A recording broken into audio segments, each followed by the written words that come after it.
Everyday about 6 AM, pagka nakaalis na yung husband ko at saka yung anak ko, ang ginagawa ko nagte-take ako ng BP ko and then sinusulat ko yan sa isang maliit na notebook, everyday na BP ko. And then afterwards, kakain ako ng maliit na almusal and then magsusulat na ako ng mga bibilhin ko sa palengke o kaya sa grocery.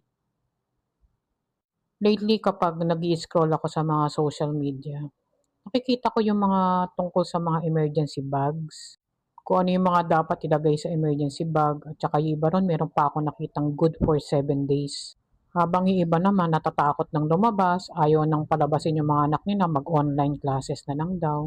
So first of all, anong gagawin ko do sa isang katerbang nakalagay na good for 7 days siguro or kahit 3 days do sa may bag? Tapos ano yun, kakargahin ko yun kahit saan ako pumunta? Siguro works for iba yon, doon sila matatahimik. Hindi mo naman masisisi ang mga tao ngayon na maging anxious na rin sila. Pero para sa akin na isang senior, hindi na ganun karami nilalagay ko. Actually, talagang ito practice ko na to everyday kapag lumalabas ako ng bahay. Ang laman ng bag ko, 6 na items lang.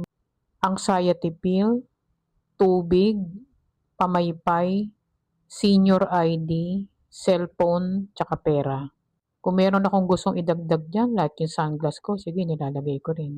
Yung lindol hindi ko iniisip yun kasi may anxiety na ako eh. Pag iniisip ko yun, di ako makakalabas. Although ang practice ko din, pag lumalabas ako, mabilis lang. Kung ano lang din yung kailangan kong gawin, yun lang din ang ginagawa ko. Wala nang paikot-ikot pa kasi bukod sa gastos yan, matao, minsan no, nakakasakit lang ng katawan tsaka ng mata.